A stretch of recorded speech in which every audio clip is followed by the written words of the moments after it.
I should have stayed quiet that night, because silence had always kept me safe. But the moment the wine hit my hand, I knew something had already changed. The restaurant glowed in soft gold light, the kind that made everything look more expensive than it really was, and I moved through it like I always did, quiet, careful, invisible. My name is Emily Carter, 24, working double shifts 6 days a week just to keep the lights on in a 2-bedroom apartment I shared with my younger sister. And I had learned early that people like me didn't get second chances in places like this. You smiled. You nodded. You kept your head down. That was the rule. The Romano family didn't follow rules, they were the reason rules existed. You could feel it before you even saw them. The way conversations dipped. The way waitstaff straightened. The way the air itself seemed to hold its breath. When they walked in, everything shifted. Expensive suits, quiet confidence, the kind of presence that didn't need to be loud to be felt. I kept my eyes down, focusing on my tray, on the polished glasses reflecting the chandelier light. But I still noticed him. Adrian Romano, early 30s, dark suit that fit like it was made just for him, posture relaxed but controlled, like nothing in the room could surprise him. He didn't speak. He didn't have to. People moved around him like he was gravity. And for 1 second, just when his eyes lifted and met mine, it wasn't curiosity. It was assessment. Like he was memorizing something. I looked away first. I always did. Table 12 was theirs. VIP section, velvet rope, low lighting, the kind of place where mistakes didn't just cost you tips, they cost you your job. I approached with steady hands, or at least hands that looked steady. "Good evening," I said, voice soft, practiced.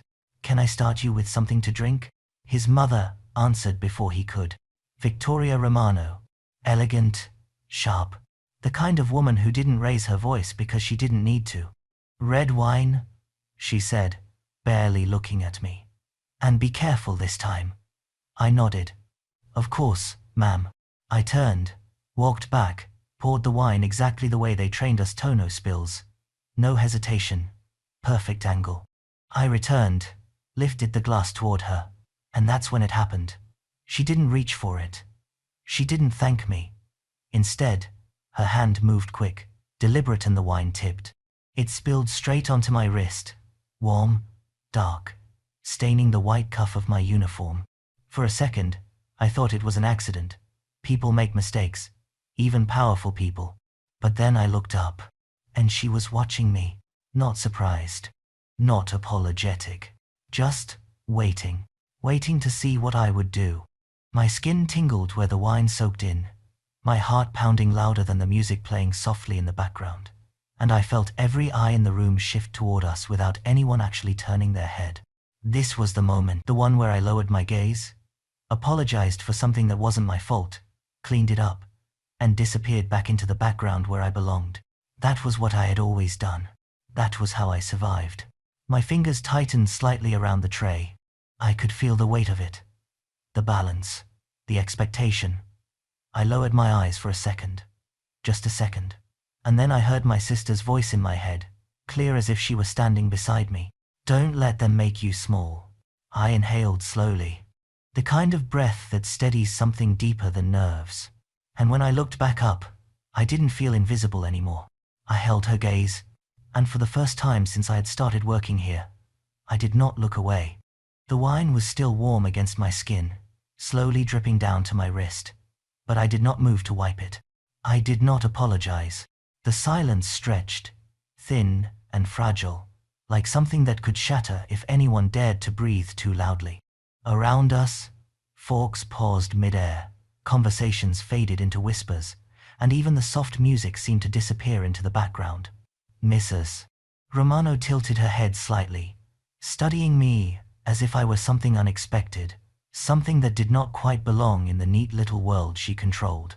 "Well," she said, her voice calm but edged with something sharper.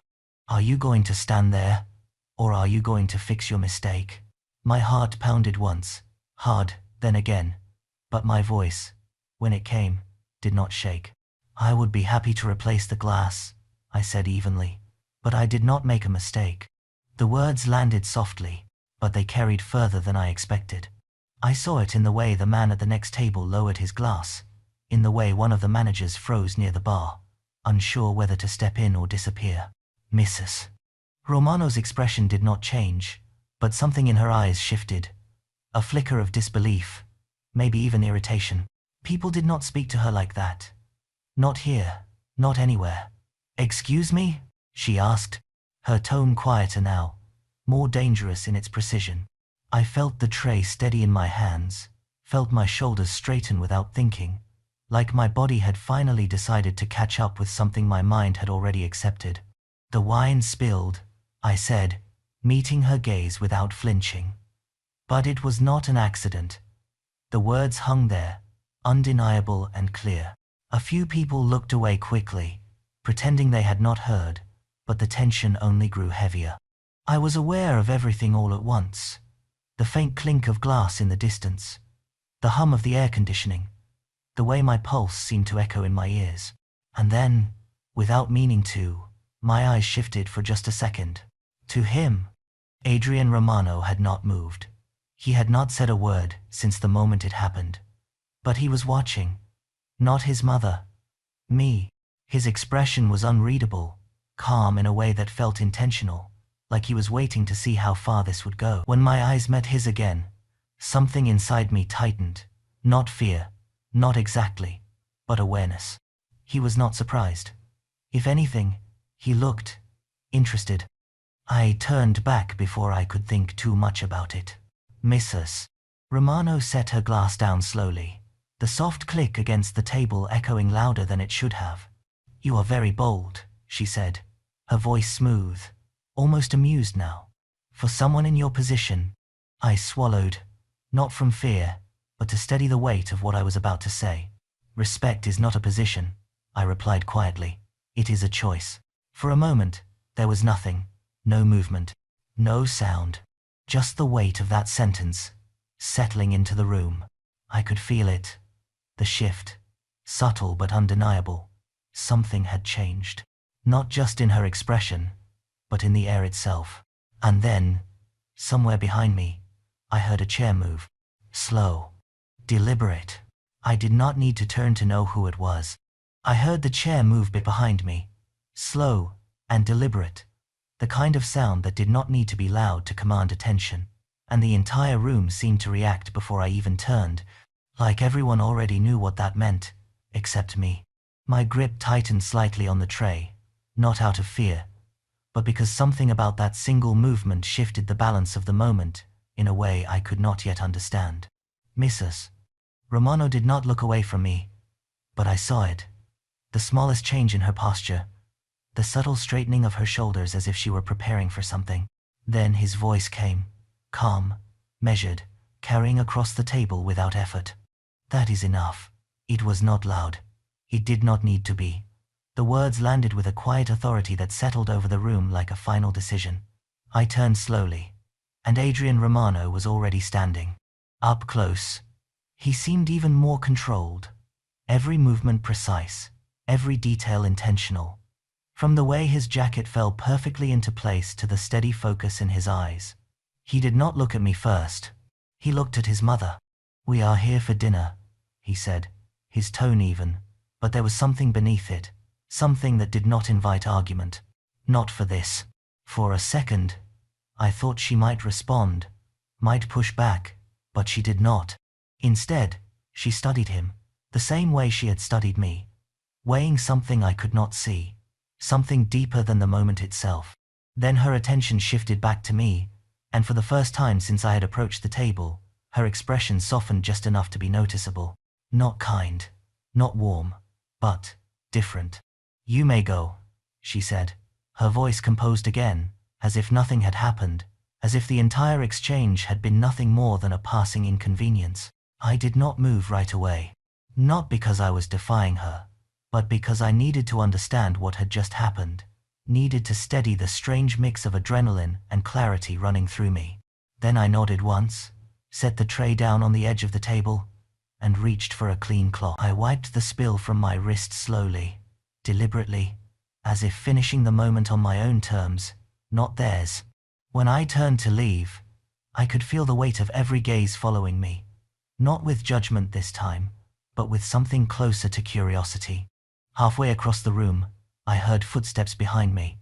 Not rushed, not hesitant, certain. I stopped before I could think better of it, turning just enough to see him again. Adrian had followed.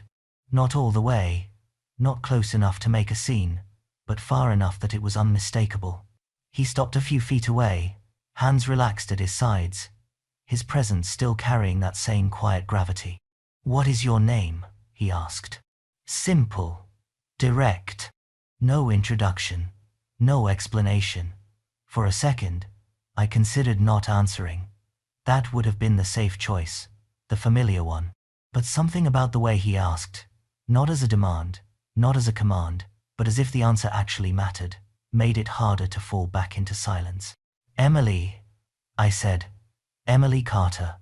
He nodded once, as if committing it to memory, and there was a brief pause, just long enough to feel intentional. "You were right," he said finally. The words caught me off guard, not because of what they meant, but because of how simply he said them, like it was the most natural thing in the world to acknowledge it. I frowned slightly, unsure how to respond, and before I could say anything, he added, "Quieter now. Respect is a choice." Then he stepped back, just as deliberately as he had stepped forward, turning toward his table, as if the conversation had already reached its conclusion. I stood there for a second longer, my heart still racing, my mind trying to catch up to what had just happened. I had come in expecting to survive another shift. Instead, I had just been seen. And somehow, that felt more dangerous than anything else. I should have walked away then, returned to the kitchen, finished my shift like nothing had happened, because that is what people like me are supposed to do when the moment passes. But my feet did not move right away, and that hesitation cost me more than I expected. The manager appeared at my side almost instantly, his voice low and tight with forced control. "Emily," he said, not looking at me directly, "back to work." I nodded, because this time I understood the rule again. Keep moving. Do not make it worse. I turned, stepped into the rhythm of the restaurant, picked up another tray, took another order, but everything felt louder. The clink of silverware, the murmur of conversations, the way people glanced at me and then quickly looked away. They had seen it, all of it, and they would remember. 10 minutes passed, maybe 15. Time moved strangely when your heart had not quite settled back into place. I avoided table 12, not intentionally, but instinctively. Someone else delivered their main course. Someone else refilled their glasses. I stayed in my section, focused on small, manageable things. Water, bread, smiles that felt more real than they had before. Then the manager called my name again. This time, I felt it before I heard it. The tension in his voice.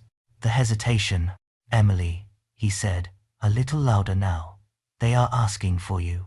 My stomach tightened. I did not ask who they were. I already knew. I set down the tray in my hands, wiped my palms against my apron without thinking, and walked back toward the velvet rope.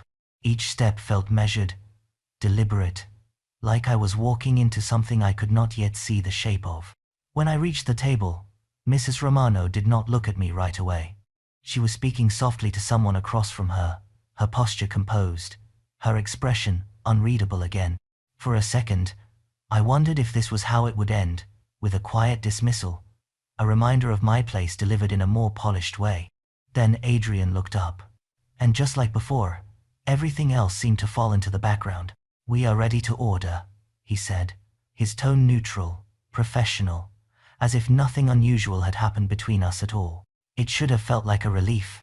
It did not, because I could feel it, the difference beneath the surface, the awareness, the choice.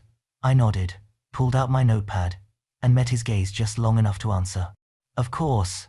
He listed the orders calmly, precise, efficient, every detail clear.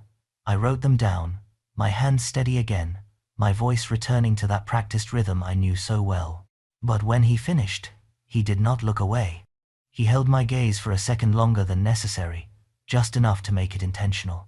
Then he added, "Quieter now, and a fresh glass of wine." It was not directed at his mother. It was not directed at the table. It was directed at me. I understood immediately. I nodded once. Yes, sir.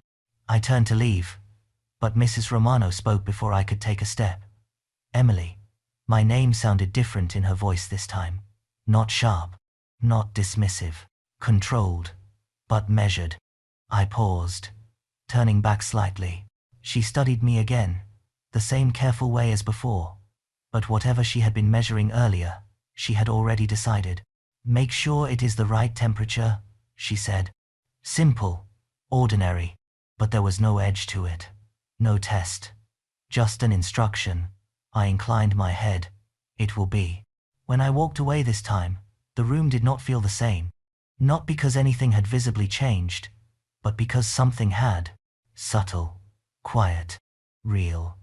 I reached the bar, poured the wine carefully, watched the deep red swirl against the glass, and for a second, I saw my reflection in it. Not smaller, not invisible, just steady. When I returned to the table, I placed the glass in front of her without a word. She accepted it with a slight nod. No apology, no acknowledgement. But something else passed between us. Something that did not need to be said. As I turned to leave again, Adrian's voice followed me, soft enough that only I could hear. Emily.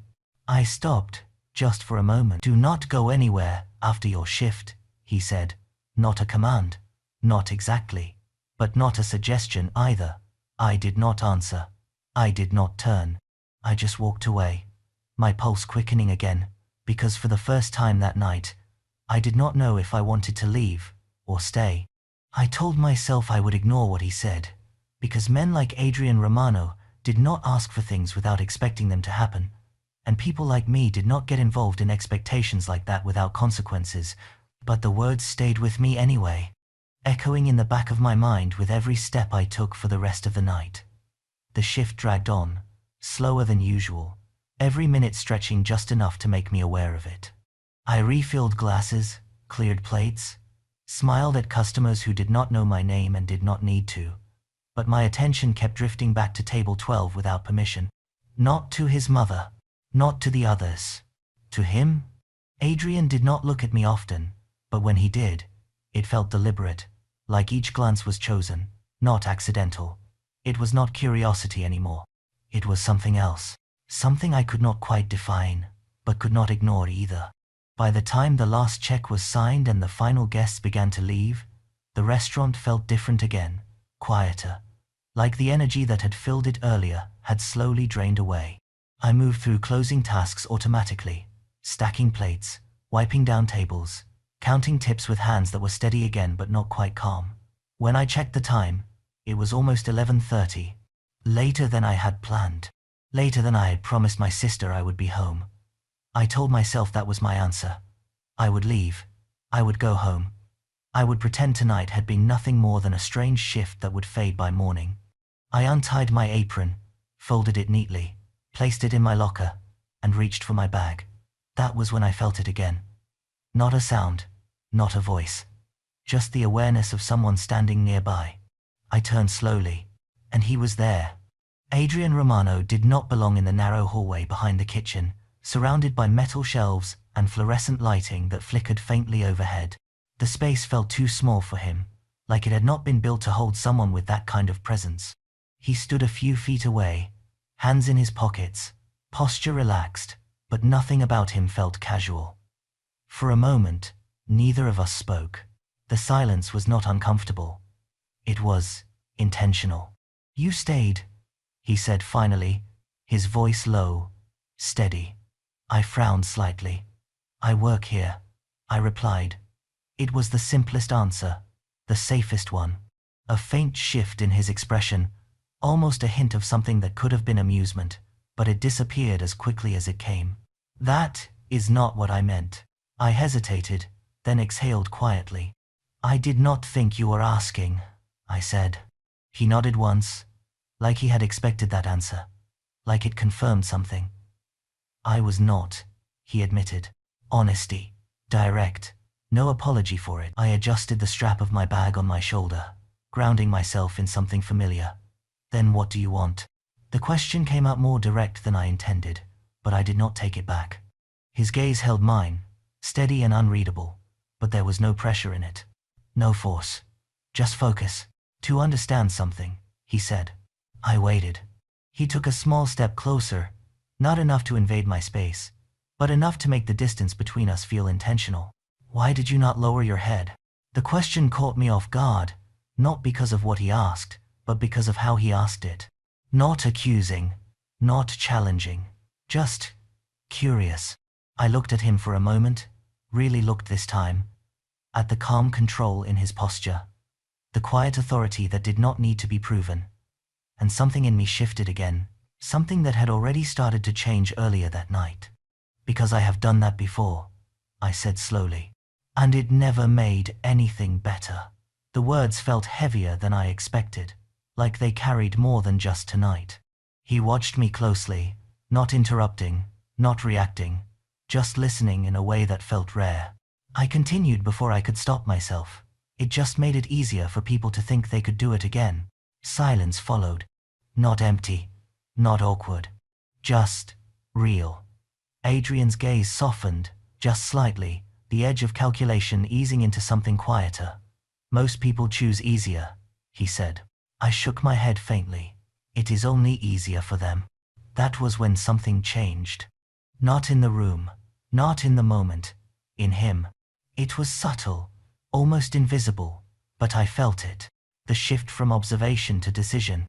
He straightened slightly, as if settling into something he had already chosen. You are not what I expected, he said. I let out a small breath, something close to a laugh but without humor. I do not think I was supposed to be expected at all. This time, the hint of amusement in his expression stayed just a second longer. That may be the problem, he said quietly. Then he reached into his jacket, pulled out a card, and held it out to me.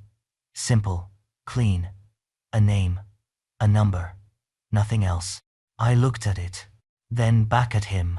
I am not looking for a new job, I said. That is not what this is, he replied. His voice did not change, but something in the weight of his words did. Then what is it? He met my gaze fully now. No distance, no hesitation. A choice, he said. And for the first time that night, I felt something I had not expected at all. Not fear, not pressure, possibility. I looked at the card in his hand, then back at his face, weighing something I could not quite name, because people like him did not offer things without meaning more than they said. And people like me did not accept things without knowing the cost. But something about the way he stood there, not pushing, not insisting, made it harder to fall back into the version of myself that always said no first. I do not take things I do not understand, I said finally, my voice quieter now but still steady. He did not withdraw the card. He did not move at all. Then understand this, he replied, his tone even, controlled. You were seen tonight. The words settled differently than I expected. Not as a compliment, not as a warning, something in between. I held his gaze, searching for what he meant, but his expression gave nothing away except certainty. That is not always a good thing, I said. No, he agreed without hesitation, it is not. The honesty in that answer made something tighten in my chest, because it confirmed what I already knew but had not wanted to say out loud. Being noticed meant being remembered. And being remembered meant you did not get to go back to being invisible again. I glanced down at the card one more time, the clean edge of it catching the light, the simplicity of it almost deceptive. Then I reached out and took it. Not because I had decided anything. Just because not taking it felt like pretending the moment had not happened.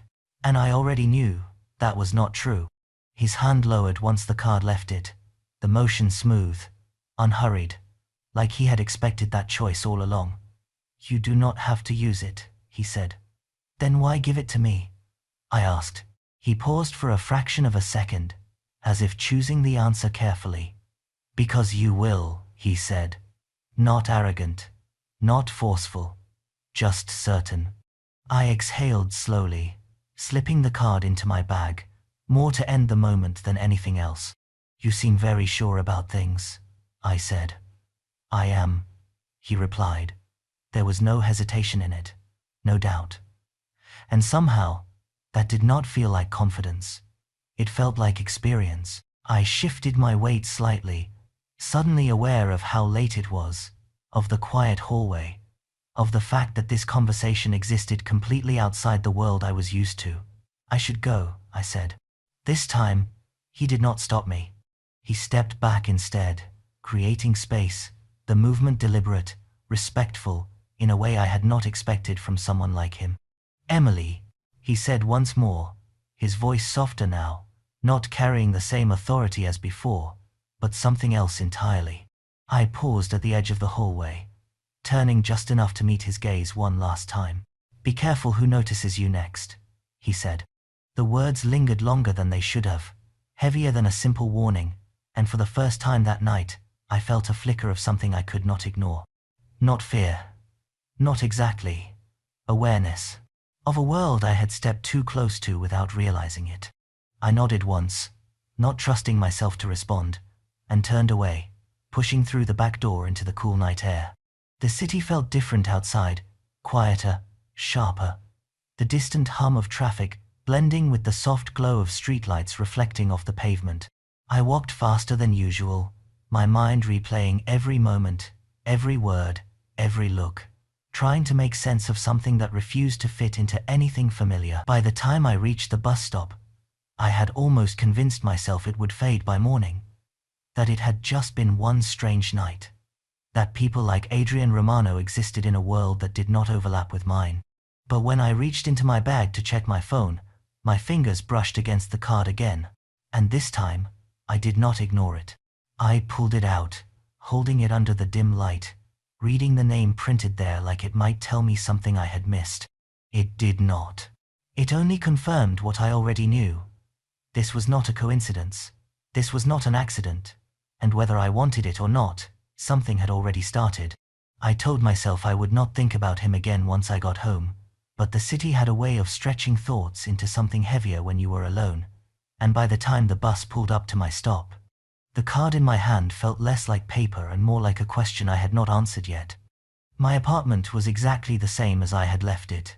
Small, a little too quiet, the faint hum of the refrigerator filling the space in a way that made the silence feel less empty but not less noticeable.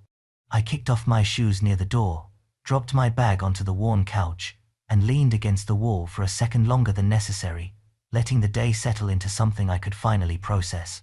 My sister's voice drifted from the bedroom, soft and half asleep. "Em," she called, "you are home late." I pushed off the wall, forcing my voice back into something normal. "Busy night?" I said, stepping into the room. She was curled under a blanket, phone in hand, eyes heavy but still watching me with that quiet awareness she always had. "You look different," she murmured. I paused. "Different how?" She shrugged slightly, the movement slow with sleep. "Like something happened." I let out a small breath that almost sounded like a laugh. "Something always happens," I said. It was easier than explaining. Easier than trying to put into words something I did not fully understand myself. She studied me for another second, then nodded like she had decided not to push.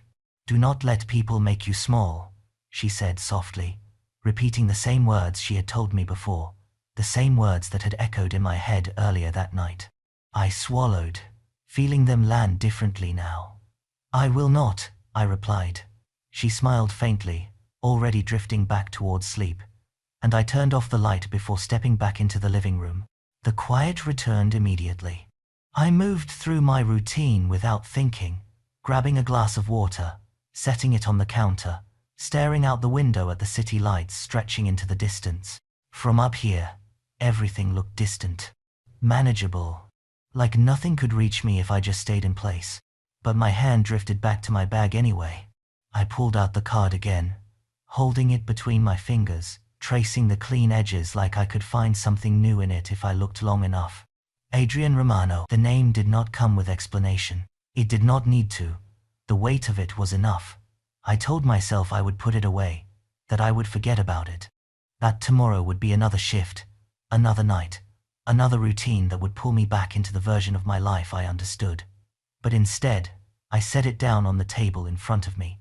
Not hidden, not ignored, just there, like a decision I had not made yet. I sat on the edge of the couch, staring at it longer than I should have, longer than made sense, until my phone buzzed softly beside me. A message from an unknown number. I frowned, picking it up, hesitating for a fraction of a second before opening it. The message was simple. No introduction, no explanation, just a single line. You made it home. My breath caught slightly, not because I did not expect it, but because part of me had hoped I was wrong. I looked back at the card on the table, then at the message again, the connection immediate and undeniable. My fingers hovered over the screen, unsure whether to respond, unsure what responding would even mean. Then, slowly, I typed 3 words. Nothing more, nothing less. How do you know? The reply came almost instantly. I pay attention. I stared at the screen, the words settling into something that felt less like an answer and more like a confirmation of everything I had already started to understand. This was not something I could ignore. This was not something that would fade. And for the first time since I had left the restaurant, I realized something that made my pulse shift in a way I could not quite control. I had not just been noticed, I had been chosen. I should have ignored the message, because people like him did not pay attention in harmless ways, and people like me did not get involved in that kind of attention without it changing something. But my fingers did not move away from the phone. They stayed there, hovering, like part of me had already stepped past the line my mind was still trying to draw. The 3 dots appeared almost instantly, then disappeared, then came back again, like even he was choosing his words. You took the bus? The next message read. You walked 2 blocks instead of 1. My chest tightened slightly. Not fear. Not yet. Just awareness. He was not guessing. He knew. I glanced toward the window instinctively. The city outside still calm, still distant, but it did not feel the same anymore. That is not comforting, I typed back, my tone more controlled than I felt. The reply came slower this time. It is not meant to be. Honest again, direct in a way that left no space to misunderstand. I exhaled quietly, setting the phone down for a second, running a hand through my hair as I tried to steady the shift happening inside me. This was the moment where I should stop, where I should block the number, put the card away, go to sleep, and wake up tomorrow pretending none of this had ever happened. That was the safe choice. The smart one. The version of me that had always survived would have already done it. But that version of me had also stood there earlier that night, head lowered, saying nothing. And I had not done that either. My phone buzzed again, pulling me back before I could decide. Are you afraid? He asked. Simple. No pressure in the words, but the question itself felt heavier than anything else he had said. I stared at it longer than I should have, feeling the truth settle in slowly. Not all at once, but piece by piece. I am aware, I replied finally. It was the closest thing to honesty I could give without giving too much.